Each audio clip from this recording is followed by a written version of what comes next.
Rob, we'll go ahead and get started. Thank you. All right, good afternoon, everybody. So this is kind of a Cliff Notes version. This is a 4-hour class typically when I go out and teach it. I also do an 8-hour instructor version of this class. I just got back from doing 2 in Tennessee and 1 in Colorado, so I've been very, very busy. But I start every class off with a question. And my question is, who woke up this morning and said it's a good day to die? And I usually don't get a really big response from that. So my next question is, what do you have to live for? Because that's why you're here. That's what's important. What do you have to live for?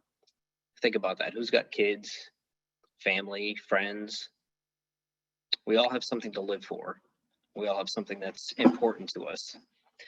And that's why you're here. This is potentially the most important training that you could ever have in your life. And ironically, it's the one that I hope you never need, that you never ever have to use, that you don't have to use the skills that you learn from this type of training.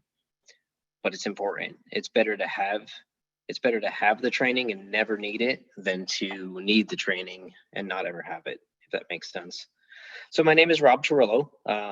I've been a law enforcement officer for about 20 years. Done a little bit of everything in there. I worked as a school resource officer. I was on a tactical team for 9 years, team leader, worked patrol. I was a detective for 6 years. So I've bounced around quite a bit. I've been a professional trainer for about 16 years now. I taught at the police academy for about 7 years. And I've been traveling around the country as a national trainer, for about 10 years now. So let's dive right into this. We'll dive into the whole active shooter thing, because it's kind of a hot topic right now, and it's sad that it is, but it's the way of the world right now. Let's do a comparison. What do you do if there's a fire? Think about that in your business, your home, your school. If there's a fire, we have fire drills. We have fire extinguishers. We have fire sprinklers, fire exits, fire retardant materials. These are all tools that we have in place to buy time while we're waiting for the professionals to get there. So if a fire breaks out, we have something that we can do while we're buying time. We're not just going to call the fire department and wait and just let things burn up. We're going to use the tools that we have to our advantage. Now, if you put that fire out, the fire department is still coming, regardless. What about a medical emergency? Think about the tools that you have in place for a medical emergency. Somebody drops right now in your place of business. You have CPR training, first aid training. You have AEDs. We have the 911 system up. There's tons of resources that you have that are tools in order for you to buy time while you're waiting for the professionals to get there. Now, if something happens and someone drops and you end up doing CPR and you bring them back and everything is fine, EMS is still coming. They're still showing up. You're buying time while you're waiting for the professionals. So what about an active shooter? What about a violent critical incident? When something violent happens, most people are under the impression that we'll just call the police and we'll just wait for them to get there because it's the police's job. But you need tools. You need something that's going to allow you to buy time while you're waiting for the police to get there, because the fire department cannot get there in time. The EMS, medical emergency, they cannot get there in time, and neither can the police. The police cannot get there in time. You need tools in place to buy time while you're waiting for the professionals to get there and handle it.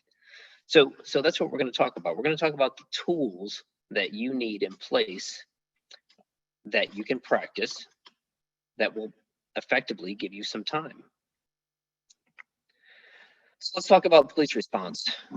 Ron Borst, who's an expert in the area of active shooter events, has done an extensive study, and he's determined that average active shooter event, there's one shot fired every 4 to 15 seconds. Now, let's look at this number, because when I do this class and I have law enforcement officers in my class, I always ask, what's your response time? and I always get the same response, give or take a little bit, but typically it's 3 minutes. That's my typical answer from cops, 3-minute response time. So let's tear apart that 3-minute response time and let's look at it. So if there's one shot fired we'll go on the super conservative side, every 15 seconds. There's one shot fired every 15 seconds. How many potential casualties is that in 1 minute? 4. Okay, so now if there's a 3-minute response time, that's 12 potential casualties. But what does law enforcement need before they can go to the call? They need an invitation. Somebody has to call 911, right? Someone has to alert the police to let them know what's happening. Now, if you look at the U.S. Department of Justice, they did a study on this, and it takes the average citizen in a violent critical incident between 3 to 5 minutes before someone calls 911. And this is due to a lot of different factors. People are trying to wrap their head around what's happening. They're trying to understand what's going on. They're trying to make themselves safe. They're trying to make the people around them safe. And then by that time, someone realizes, hey, we need to make a phone call. So if we split the difference, that 3 to 5 minutes, and we say 4 minutes, that's 16 more casualties. You make the call to 911. You call 911, you call dispatch, you let them know what's happening, and they go, all units go now. Is that what happens? No. They got to play 20 questions, right? What's the bad guy look like? What's your name? What's the location? What's the address? What kind of weapon is he using? How many people are injured? How many people are on site? They're going to ask you questions at least 1 minute. That's 4 more casualties. Okay, I got my response time is 3 minutes. There's my 12 casualties. I show up on scene. I'm going to jump out of my car and run to the building. Nope. I'm going to get out of my car. I'm going to see what I can see. I'm going to hear what I can hear. I've got to gather a little bit of intelligence because I don't know what's happening. All I'm getting is third-party information from dispatch. If I got a rifle in my trunk, I'm going to pop my trunk, grab my rifle, grab my go bag, and I'm heading towards the building. At least 1 more minute. 4 more casualties. I'm super cop. I bust down the door. I get in the building. I find the bad guy. I stop the threat. 1 minute. Super cop. 4 more casualties. That 3-minute response time, if there's one shot fired every 15 seconds, just turned into 40 casualties. 40 casualties with a 3-minute response time. Who wants to wait for the police? You can't. You can. Oh, and think about this. That's one shot fired every 15 seconds. If we do one shot fired every 4 seconds, you're looking at 150 casualties with a 3-minute response time. That's the potential. You cannot wait for the police. We cannot get there fast enough. It's not for lack of trying. I've been to an active shooter incident before, and I was driving fast. I was doing about 110 miles an hour down one of the busiest roads here, trying to get to that incident. It happens fast, and we're trying to get there. It's not for lack of trying, but we cannot get there in time. You have to do something. You are the first responder. You're on scene. Law enforcement response to an aggravated assault. This is from the U.S. Department of Justice. 20.9% of agencies are able to respond within 5 minutes. 32.6, 6 to 10 minutes. 36.4, 11 to 60 minutes. This is a response to an aggravated assault. This is somebody with a gun to your head, a knife to your throat. This is an ag assault. Almost 70% of agencies are responding with between 6 and 60 minutes for an aggravated assault. There's not enough of us, and we cannot get to you fast enough. You have to do something. So the police can't get there fast enough. But where did we get this as a plan? Hunkering down, hiding under tables, hiding under desks. Where did this come from? Let's think about that. Let's talk about that for a little bit. It's an old way of thinking, the lockdown drills that your kids are probably still doing in their schools right now. So the premise of lockdown is I'm somewhere safe and the bad stuff is happening somewhere else. What are the benefits for the business or the school that's doing the lockdown? It's easy. One word, lockdown. Everyone knows what to do. It's accountable. We know where everyone is. But what are the benefits for the bad guy? The occupants give up control and are contained. The bad guy is in control and can move freely throughout the building. Lockdown is an interesting, it's an interesting drill, and most people don't know this, but lockdown actually came from a previous drill called a DBS drill. Now, DBS stands for drive-by shooting. Now, DBS drills were developed in 1985 in Los Angeles due to a lot of gang activity and drive-by shootings. They developed this drill so that in the event of a possible drive-by shooting that they were alerted to, they would turn off all the lights so no one can see in the building. They'd lock all the doors so that no one could get inside the building because you had an outside threat. They'd close all of the drapes or the blinds so that any stray bullets wouldn't get glass on the kids. They'd get all the kids low to the floor and away from windows and doors to avoid bullets. And they'd turn the lights off. This was designed for an outside threat. This was not designed for an inside threat. Several schools around the country looked at these schools in Los Angeles and said, hey, this is a good idea. We need to have some type of a plan just in case there's a shooter. Columbine is one of the schools that adopted this plan. Now, when the shooting happened at Columbine, they adopted this plan, and the kids in the library were told to hide under the tables, get down low to the floor, and wait for law enforcement. The problem is there was an outside exit in Columbine in the library. One of the kids even asked on the 911 tape, you could barely hear it, said, can we just go outside? Can we just leave? And the teacher said, no, get down, get under the desks. This is what you're supposed to do. Turn the lights off, get under the desks. Those kids waited for 4 minutes and 10 seconds under the desks until the shooters walked into the library and executed them. They had 4 minutes and 10 seconds. All they had to do was walk outside and they would have been alive today. This drill failed miserably. The problem is, right after Columbine happened, every other school in the country looked at Columbine and said, oh my gosh, this could happen to us. We need a plan. So they adopted Columbine's plan that failed miserably because they needed to have a plan in place. They needed a policy. Having a plan and having a plan that works sometimes are two different things. Most schools around the country are still doing this lockdown drill. Sandy Hook did it. Virginia Tech did it. Columbine did it. Several schools. Stoneman Douglas. It fails every single time, but we keep doing it because it's easy and it's what we have. It's what we've always used. FBI stats. Let's look at this. And these are stats from 2000 to 2013, but I'll show you some updated ones. I just want you to look at the kill to wounded ratio. We had 1,043 casualties, 486 were killed, 557 were wounded. That's a kill to wounded ratio of 1 to 1.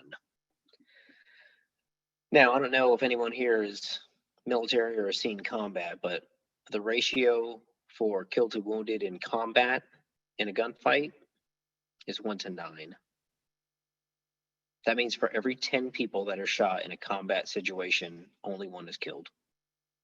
For every 10 people that are shot in an active shooter situation, 5 are killed.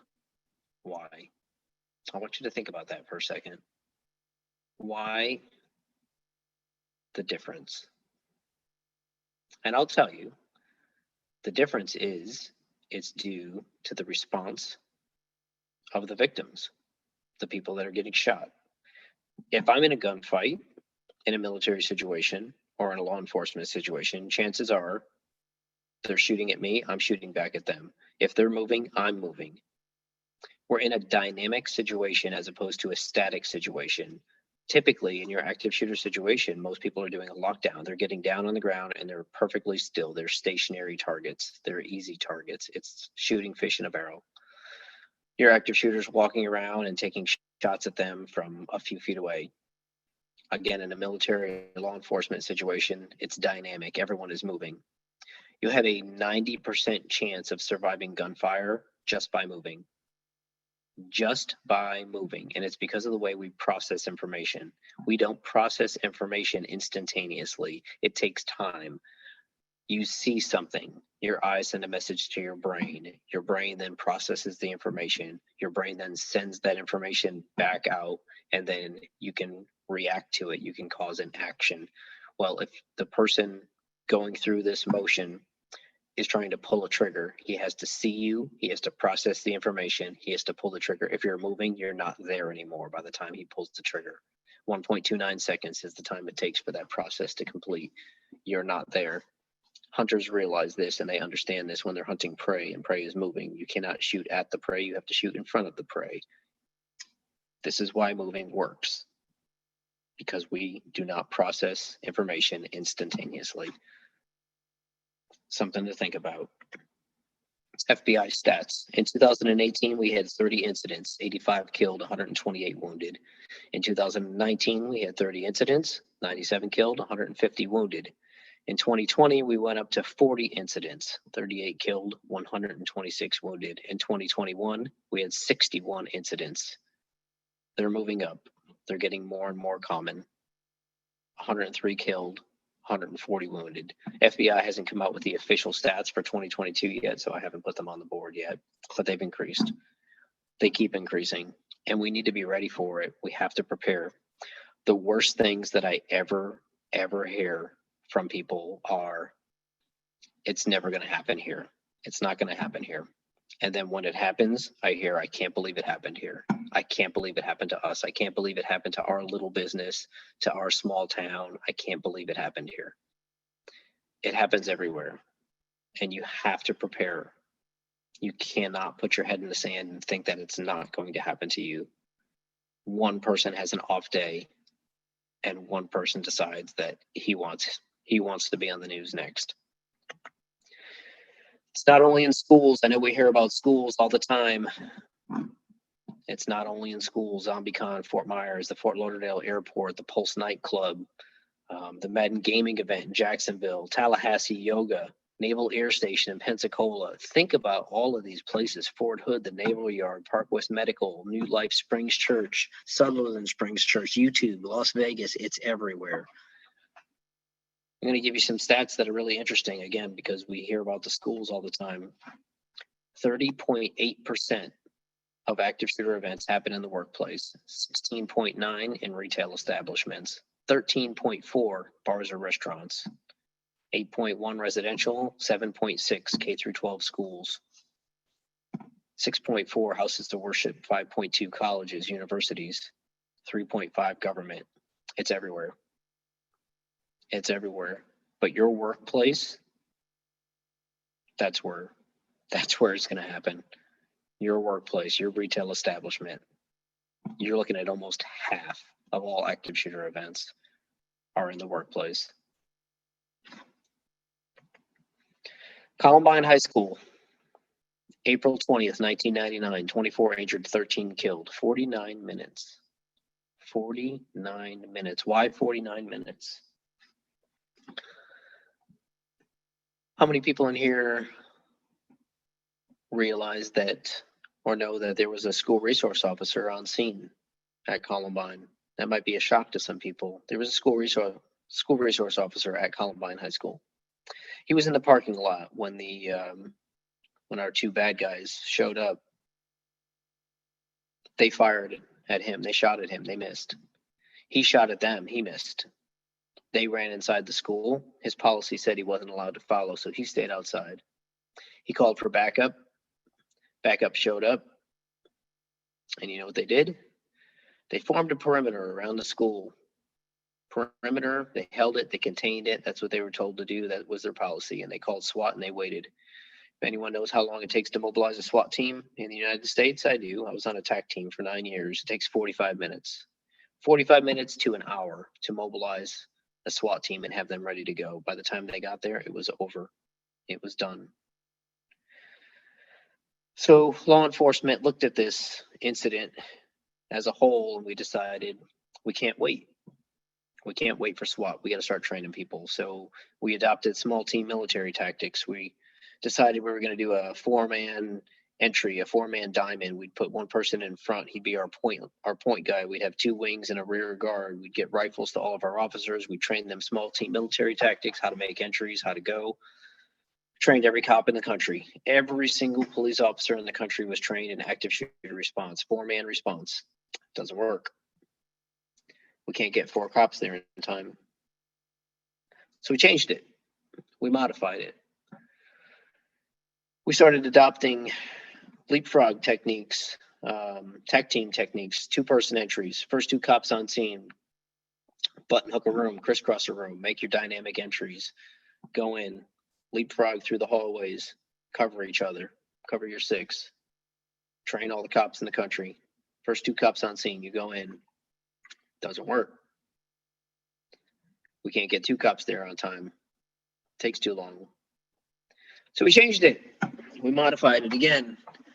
Back in 2010, I wrote an article titled, "What Are We Waiting For?"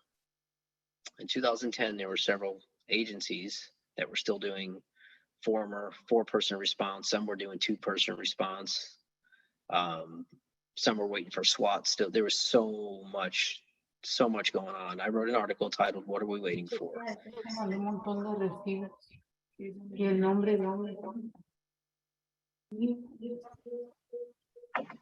Yep, sorry, I'm hearing somebody's feedback. So in the article, I gave an analogy. I talked about lifeguards and how we're so concerned about lifeguards because they go to rescue a drowning person.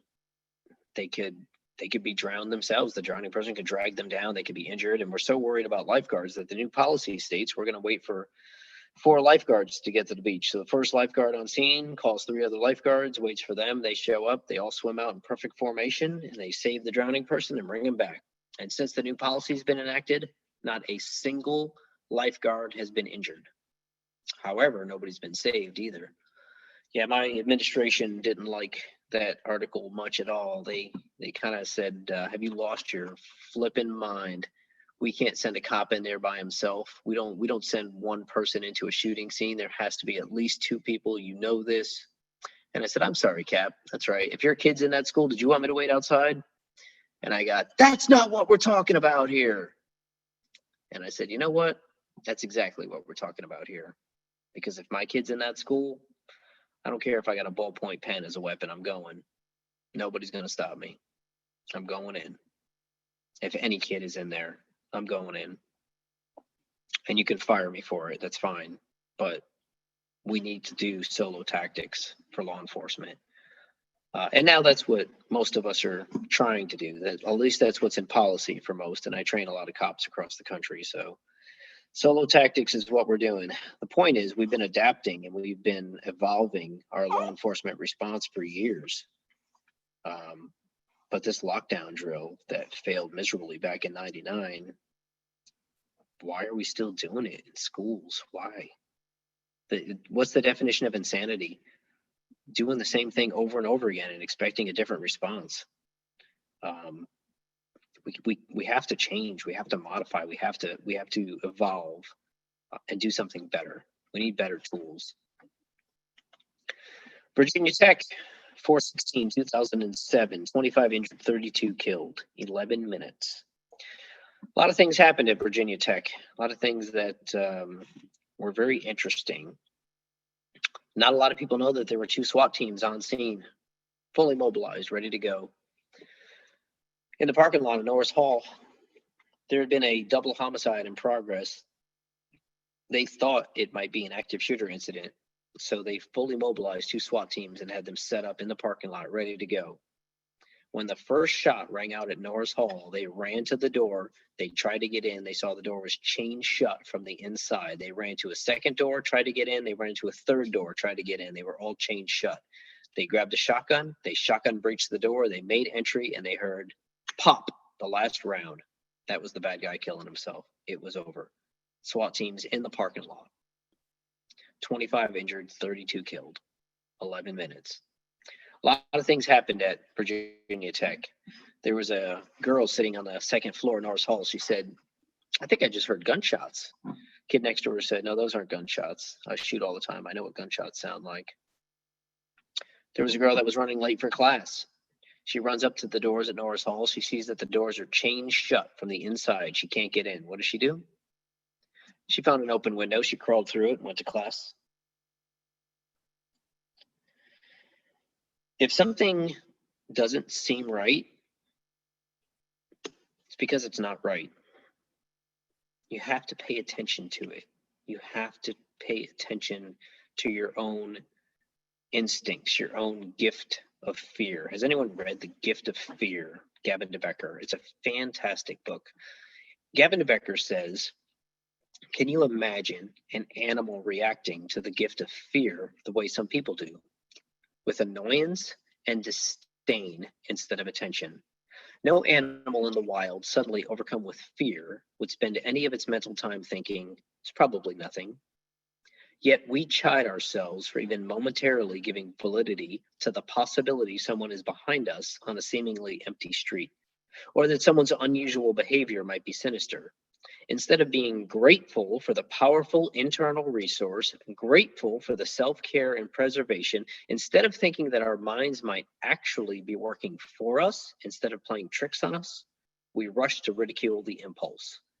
We, in contrary to every other creature in nature, choose not to explore and even to ignore our own survival signals. The mental energy we use searching for the innocent explanation to everything could more constructively be applied to evaluating the environment for important information. Who's got a dog? I know somebody in here has a dog. Can you imagine 2 o'clock in the morning, your dog hearing a noise outside, suddenly overcome with fear, the hair on the back of his neck standing up, him arching his back and going, no, I'm not going to bark. It's probably nothing. It sounds ridiculous, doesn't it? That's what we do as human beings all the time. If you see something that's out of place, call, do something about it. Figure out why. Figure out why you're having that feeling that something is off. That's what keeps you alive. Those are your survival instincts. There's nothing magical about it. We talk about our gut instinct or women's intuition. It's completely scientific. It's your subconscious mind picking up on actual danger cues in your environment, registering them with your conscious mind so that you can do something about it. It's what keeps you alive. Pay attention to it. Let's look at Virginia Tech classrooms. We had 3 classrooms that did a traditional lockdown, room 206, 207, and 211. Room 206, our bad guy walked in, he shot 12 people, 10 were killed, 2 were injured. He walked into 207, he shot 11 people, 5 killed, 6 injured. He walked into 211, he shot 18 people, 12 were killed, 6 were injured. He tried to go into room 205, but they had the room completely barricaded with furniture. He couldn't get in. There were 12 people in that room, 0 casualties. He got 0 shots off. Room 204, Professor Labrescu's room. I don't know if anybody here has heard of Professor Labrescu, but they probably should have. Professor Labrescu heard the gunshots and he knew what they were. This wasn't his first rodeo. This wasn't his first incident. See, Professor Labrescu had a tattoo on his forearm, a series of numbers. Labrescu was a Holocaust survivor. He was in Auschwitz concentration camp. When Labrescu heard the gunshots, he recognized them and he told the kids, jump out the window. And they said, we're on the 2nd floor, sir. And he said, I know. Jump out the window now. Labrescu ran over to the door and he barricaded the door with his body while kids were jumping out of the 2nd floor window of the school. Bad guy was fighting over the door with Labrescu, who couldn't get the door locked. Finally started firing rounds through the door. He killed Professor Labrescu through the door and was able to shoot the last student that was trying to jump out the window. Labrescu saved 17 kids that day by forcing them to jump out the window. A couple of hurt legs, a couple of hurt ankles. but they lived. And the news never even talked about him. They talked about the bad guy, but they didn't talk about Labrescu. He's a hero because he did something. But think about that. The difference between a passive response, just hunkering down under their desk, room 206, room 207, and room 211, and an active response where people evacuated the building by whatever means necessary. They jumped out the window, they ran, or people that barricaded their door so that nobody could get through. It worked. You have to be proactive. You have to do something. In response to Virginia Tech, the U.S. Department of Homeland Security came out with this document in 2008, which stated lockdown is no longer enough. Multiple response options are needed. Get out, hide out, take out, run, hide, fight. And then in 2012, we had Sandy Hook. 2 injured, 26 killed, 10 minutes. We can't allow this to happen again. And that's what I said at every active shooter class that I taught in the last several years. And then Uvalde happened.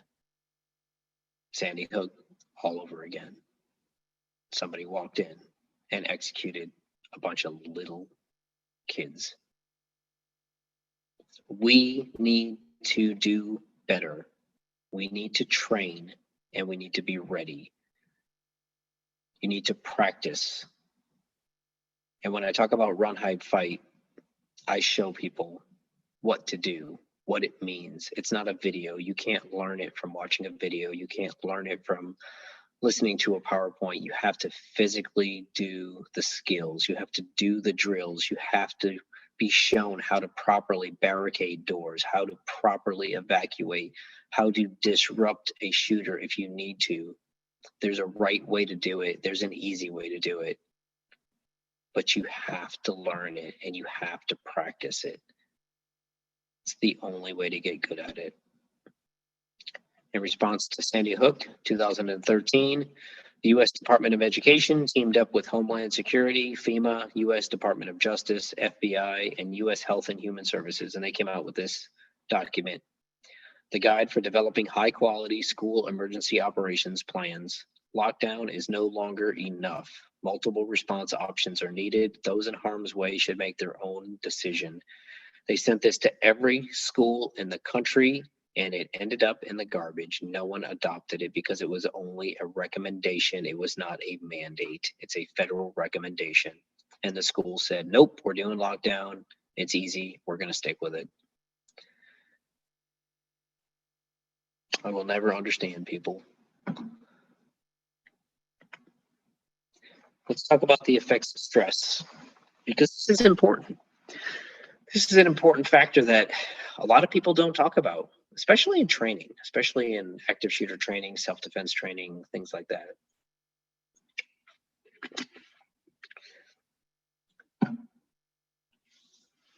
Let's talk about the psychological and the physiological effects of a violent encounter. Psychologically, what's a phobia? It's a fear, correct? But it's much more than a fear.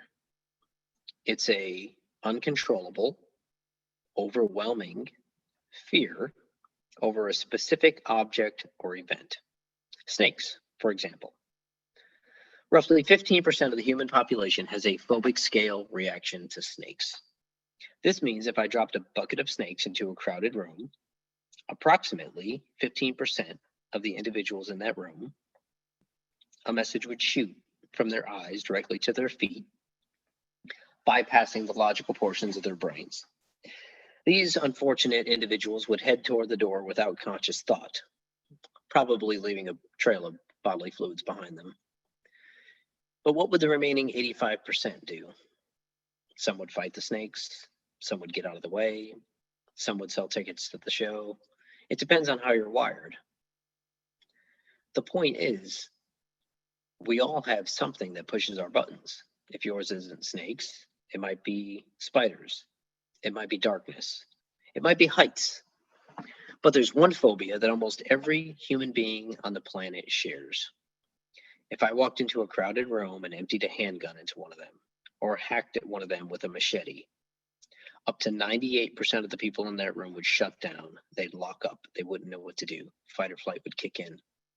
This is how two hijackers with a box cutter could take over an airliner full of people. They could have easily overwhelmed them. They know that if they took the first flight attendant and cut her from ear to ear and held her up for everyone to see, killed her in front of everyone, that they would have full and total control of the plane, because that's how terrorism works. It's based on terror. It's based on our stress response, our universal human phobia, which is interpersonal human aggression. Two scenarios for you. First scenario, your house catches on fire, burns to the ground, sends you and your family to the hospital. Second scenario, a gang comes in the middle of the night, beats you and your kids into the hospital, and then burns your house to the ground. The end result's the same. So what's the difference? Why do you feel so differently on the second scenario than you do on the first? Because it's personal. As in person, you can accept that an act of nature could harm your loved ones, or a car accident, or something that's out of your control. You cannot accept another human being playing God and taking away the most precious thing that you have. You cannot. We live in the most violent times in history right now. The murder rate's being held down by medical technology, but the aggravated assault rate, the rate at which we're seriously trying to kill or injure each other, has skyrocketed. And this is true all over the world. Yet violence still per capita is incredibly rare. 300 million Americans will bounce off each other every single day, and most of us will go a lifetime without someone trying to kill us. That is, of course, your catch-22, because when it does happen to you, you can't believe it's happening. And if you stay with this can't be happening to me mentality, and you're not prepared and you're not ready, then you become a statistic. What about the psychological? What about the physiological? What about the physiological effects of stress? What happens to your heart rate when stress hits? It elevates, correct? It increases. So a normal resting heart rate, military says condition white, is about 80 beats per minute. You jump up to 115 beats per minute due to stress. Military calls that condition yellow. You jump up to 140 beats per minute. Military calls that condition red. Optimal combat performance. Perceptual filters are starting to kick in. You're processing at a ultra fast speed. Things look like they're going in slow motion to you because you're processing so fast. People say that you're on your game. You're in the zone. If you ever heard someone say that, an athlete, they feel like they can do no wrong. Everything is perfect. Your body is operating like a machine. You're in that optimal combat performance, that 140, 145 beats per minute. But you jump up to about 150, 160 beats per minute, and you hit that condition gray. You start to lose those complex motor skills. Fine motor skills are gone. Complex motor skills are starting to deteriorate. Your thought process is starting to get a little foggy. You jump up to 175, 180 beats per minute. 180 beats per minute, military refers to that as condition black. Condition black, you have irrational fight or flee, freezing, submissive behavior, voiding of bladder and bowels. Your gross motor skills are at their highest, running, charging. You could fight like a big clawless, hairless bear, but you can't think. You cannot process new information. And that's because a catastrophic set of events begins to happen at 180 beats per minute. Your heart is pumping so fast that it can't draw in a full load of blood before pumping it back out. The level of oxygen to your brain decreases, and your neocortex shuts down, your forebrain, the part that you use to think with, to rationalize with. Your midbrain, your amygdala, takes over. Now, your amygdala only stores events in emotion. So it's kind of like the old Rolodex. When something hits, when stress hits, that violent critical incident, and you hit that 180 beats per minute, your brain starts searching through life events because it only stores events in emotion. Have you ever heard someone say that my life flashed before my eyes? That's your amygdala searching through life events. It starts searching through life events, trying to find something similar to what's happening so that it knows what to do. Now, if you've done it before, seen it before, trained for it before, your amygdala stops at that card and says, okay, I've seen this before. I've seen this memory before. I kind of know what to do. And training kicks in at that point. And it's more of an automatic response, like an automatic survival response. But if you've never seen it before, never done it before, never trained for it, then your amygdala is flipping through life events, and that's your life flashing before your eyes. And you've got the deer in the headlights look because you can't process new information. You don't know what to do. And again, you become a statistic because you haven't prepared. You haven't trained for it. So what's the bridge? What's the bridge between the subconscious and the conscious? What do we do at a conscious level that we also do at a subconscious level? How do we get our brain to start thinking again, to process information? We breathe. Slow, deep breaths will lower your heart rate, will get blood back up to your brain, will engage your neocortex so that you can think and use your brain. We teach it as combat breathing in law enforcement and the military. Combat breathe, slow, deep breaths, slow your heart rate down. They do it in yoga. They do it in a lot of martial arts. But you need to train. You need to practice. These are motor skills, like a fire drill.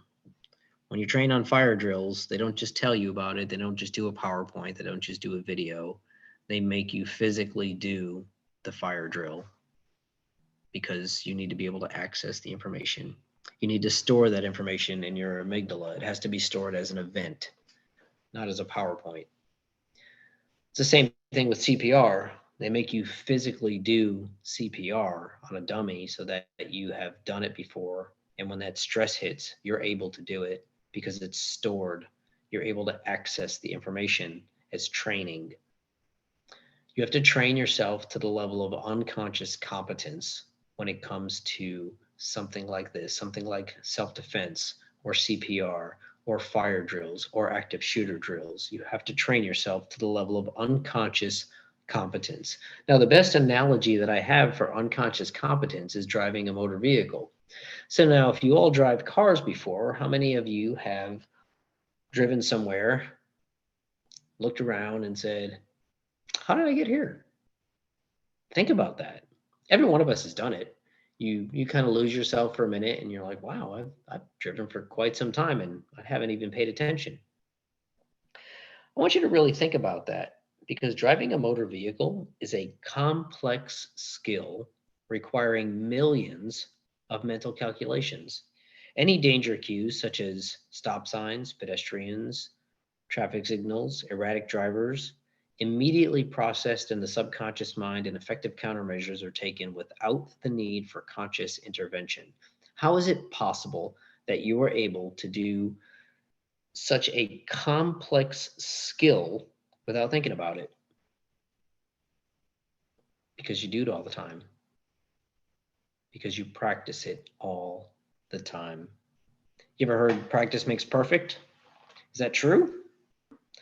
It's not. Perfect practice makes perfect. Because if you practice something wrong, you get really, really good at doing it wrong. You have to practice it correctly in order to access it and use it correctly. That's why training is so important. That's why proper training is so important. Let's talk about liability. Let's talk about liability when it comes to active shooters, when it comes to these violent critical incidents that we're seeing every day on the news now. Standard of care. What's a standard of care? It determines the level of negligence required to state a valid cause of action.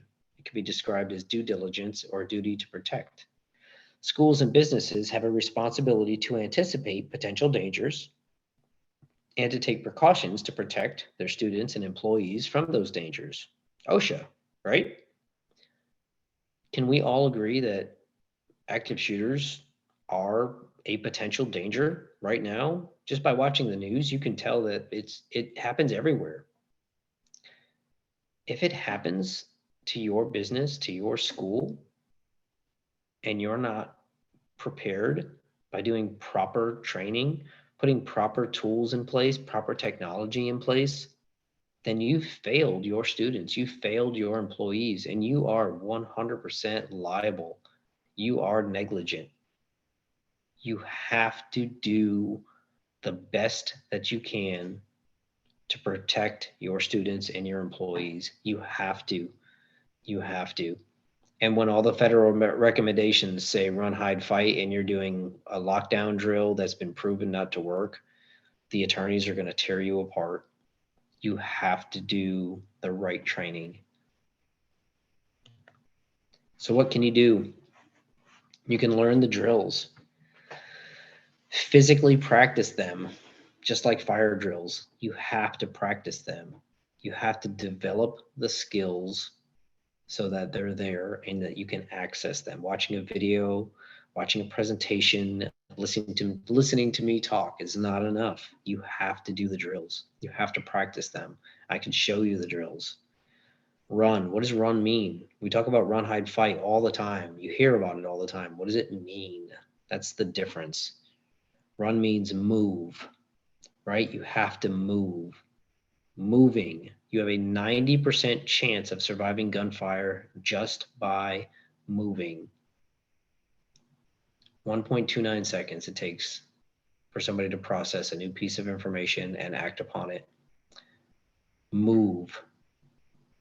Escape by whatever means necessary. If you can get out, get out. If you can get out of a window, get out of a window, a door, a ceiling, a wall.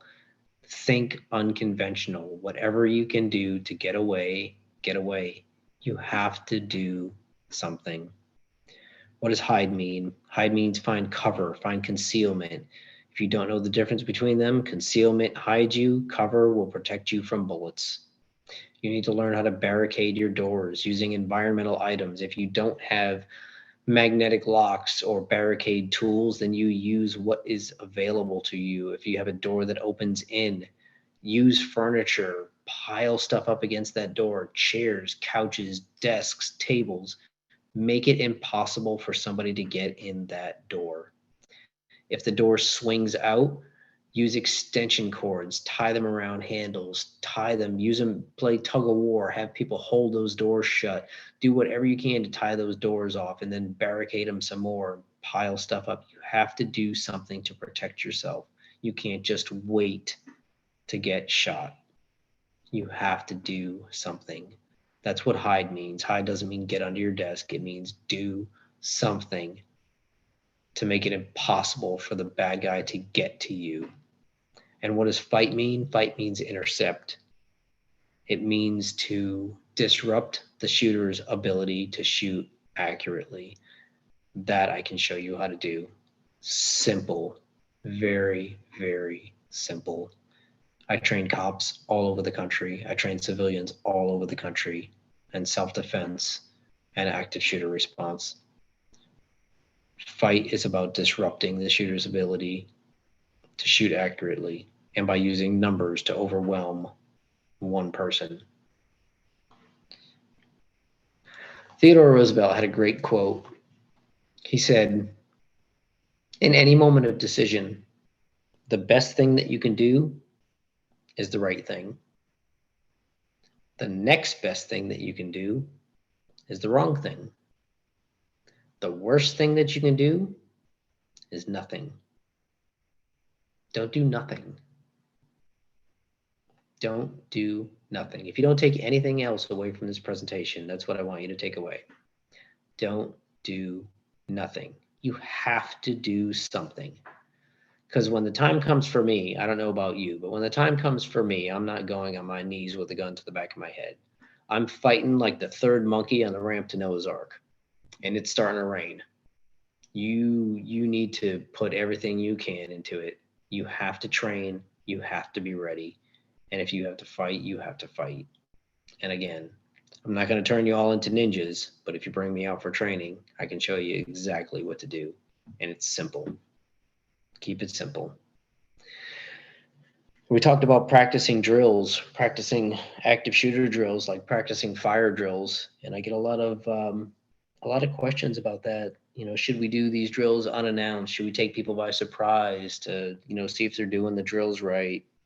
And that's a question that I get often, and I'm gonna give you a hard no on that. Do not ever do unannounced drills. Let people know that it is a drill. If you do unannounced drills, you will get people killed. The potential to get people killed is there. It's happened several times before where people were like, we're going to do an unannounced drill. They do an unannounced drill at a school and kids are terrified and they're pulling out cell phones and they're calling parents, and parents are coming down to school with guns and they're calling the police, and the police are showing up at the school with guns.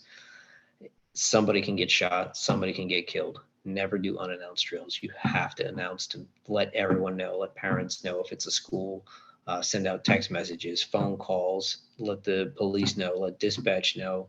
You have to practice, but you have to let people know. Just like fire drills, you let your fire department know when you're doing them. You have to let everyone know. Let's talk about some takeaways. Some takeaways from the presentation. You have to pay attention. Situational awareness. Your bad guy could be anybody. You think about that. Anybody at all. Gavin de Becker, Gift of Fear, he says, though we live in space age times, we still have Stone Age minds. We're territorial, we're competitive, and we're violent, just like our ancestors were. There's some people that insist that this isn't so, that they can never hurt anyone, that they can never kill anyone, but they always add a telling caveat. Unless, of course, they tried to hurt someone I love. So the resource for violence is in all of us. All that changes is the justification for it. Your bad guy can be anyone. Have situational awareness. Pay attention. Pay attention to your surroundings. Pay attention to what's going on everywhere. And look for the anomalies. Look for the things that stand out, something that's different. You have a baseline. You know what your day-to-day life is like at work, at home. You know what your normal day is like, what's going on. When something stands out, when something's very different, when something catches your attention because it's an anomaly, it's different, you need to think about that and figure out why is that happening? Why is that anomaly there? Why is this person here? Why is that package there? That's what keeps you alive. Having that situational awareness and paying attention to those things that are different, that stand out, and telling someone, right? If you see something, say something. If you see something different, something that stands out, somebody that doesn't belong, say something, tell someone, share the information. Information is king. You have to share information. You have to understand the effects of stress. You have to know what's going to happen to you physiologically, psychologically. You have to know what is happening to yourself and how to overcome that. That's important. You have to learn from past mistakes. Don't keep doing the same thing that fails over and over again. Venture out, be proactive. Look at actual statistics and what works and what's probably going to happen and what's probably going to work. You can't train for possibilities. Possibilities are endless. We train for probabilities because probably this is what's going to happen based on previous incidents, based on statistics. You have to train for probabilities. You have to learn from your past mistakes so that you don't make them again. You have to physically practice the motor skills. You can't learn how to do a fire drill without actually doing a fire drill. You can't learn how to do an active shooter drill without actually doing an active shooter drill. You can't learn how to shoot a gun without actually shooting a gun. You can't learn how to drive a car without actually driving a car. Sure, you can watch videos and you can see PowerPoints and presentations, and in theory, you can have an idea, but until somebody hands you the keys to that car and you get in it, it's a completely different world. You have to physically practice motor skills in order to get good at them, no matter what it is. I don't care if it's knitting or if it's shooting, you have to practice. And protect yourself from liability. You do not want to be that person that is in charge that has a violent critical incident at your business and you have attorneys saying, why didn't you train your people? You know this is a possibility. You see this on the news all the time. You can't tell me that you've never seen an active shooter incident come up on the news. You have to be ready and you have to train your people. You have to keep them safe. You have to keep your kids safe. It's important. There's a way to win this. You just have to know the right way to do it. These are some training classes that I do. I just wanted to put them up on the screen before we start taking some questions and go through our test here. Civilian training classes. I do active shooter response. It's a 4-hour class. I do an instructor certification. I do self-defense for civilians, level 1 and level 2. And then for law enforcement and security, I do several classes all over the country. So solo response tactics, if your law enforcement agencies in your area are interested in proper training, this is the one to do it. Instructor certifications, edged weapons, combat tactics, tons of stuff. This is my contact information. So take a picture of it, keep it handy. If you need anything, if you have any questions, regardless if I come out and do a class for you, I don't care. If you have a question, send it to me, email it to me, text it to me, message it to me. I will get back to you. I will help you out as much as I possibly can. My job is to help people. That's what I do. I'm a cop. I'm a law enforcement officer. I'm trying to help people. I try to empower people. If you need me to come out and teach a class, let me know and we'll talk and we'll set something up.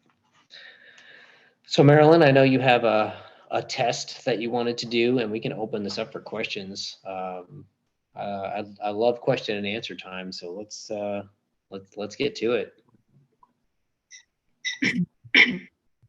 Feel free to unmute. Anybody has any questions?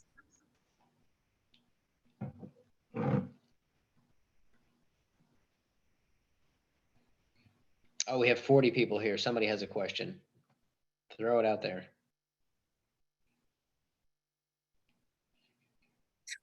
So if you haven't already and you need, and you want to make sure that you capture Rob's information, take your phones out. I am going to, in a minute before we all sign off, I'm going to have you use your phones and direct it to the QR code that's on my background right now.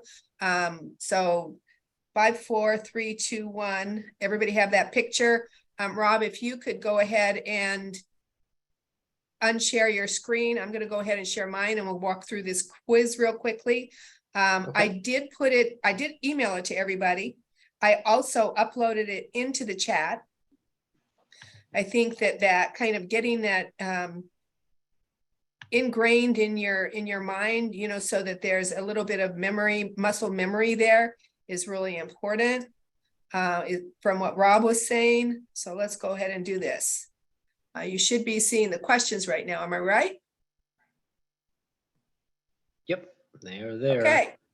So the percentage of active shooter incidents that are committed in schools is approximately, so take a piece of pencil and paper out if you don't have the, if you don't have this downloaded, and make your, record your response, is approximately 95%, 25%, 100%, or 2%. The percentage of active shooter incidents that are committed in schools is 25%. Mm-hmm. Number 2, Traditional lockdown drills were adopted from drive-by shooting DBS drills, atomic bomb duck and cover drills. I hate to tell you, I remember those. Both A and B, or none of the above. Drive-by And shooting. Yes, I'm sorry, go we ahead. didn't actually talk about the atomic bomb duck and cover drills. I do cover that in my instructor level class, but that was part of it. Hiding under desks goes back to the old atomic bomb drills. They would tell kids to hide under their desks in the event of a nuclear attack. I remember, and I had nightmares. So, just good information to know. Which of the following shooter events had more than one shooter? Columbine, Sandy Hook, VA Tech, or Stoneman Douglas? The answer to that was Columbine. And what is the federal recommendation for civilian active shooter response?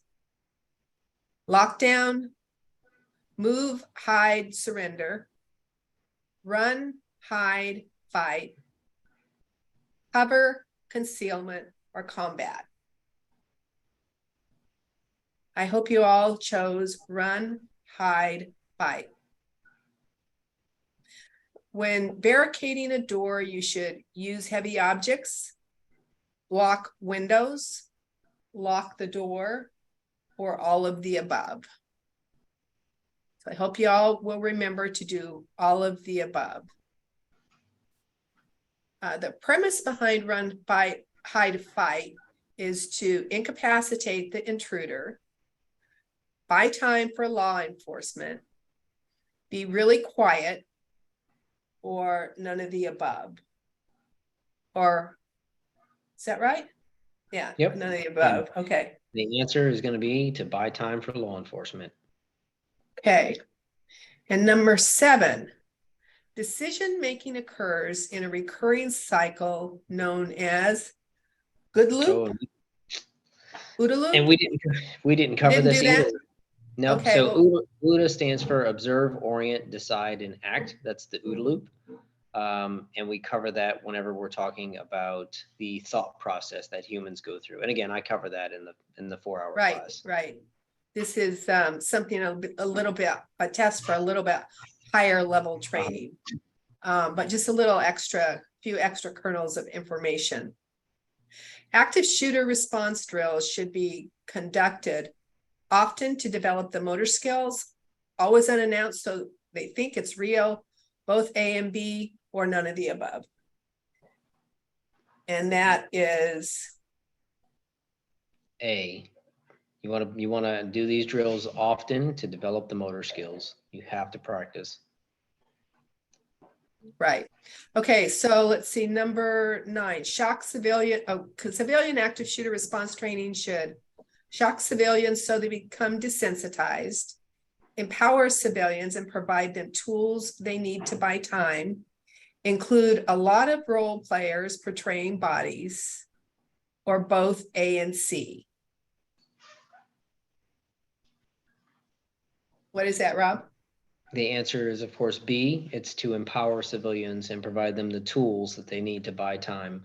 Just like with fire and EMS, you need tools. And the final question is, an important part of active shooter prevention and response is proper training for both law enforcement and civilians, technology that provides real-time information for law enforcement, tools that include barricade devices, locks, ballistic panels, safety film, first aid, etc. That sounds like something for law enforcement.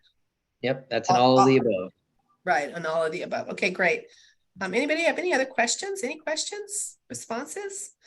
And did y'all use your phones and point it towards the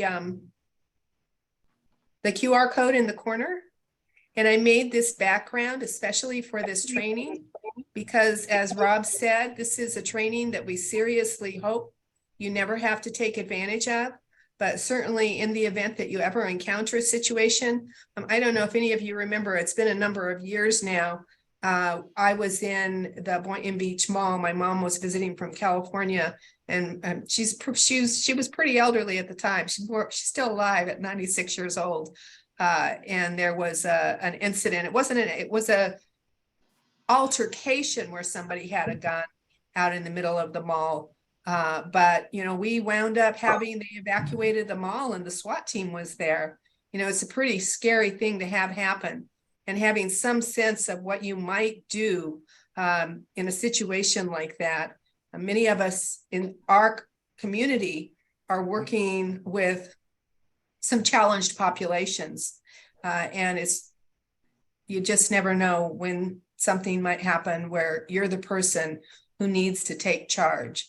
And hopefully, after this training, you'll have a little better idea of some of the things, some of the responses that you might make or take in order to help keep everyone safe. Questions? Comments? Any questions? Okay. You do have, let's see, I did email also the 5 bullet points that Rob had. And if there's anything else we can do for you, please feel free to reach out.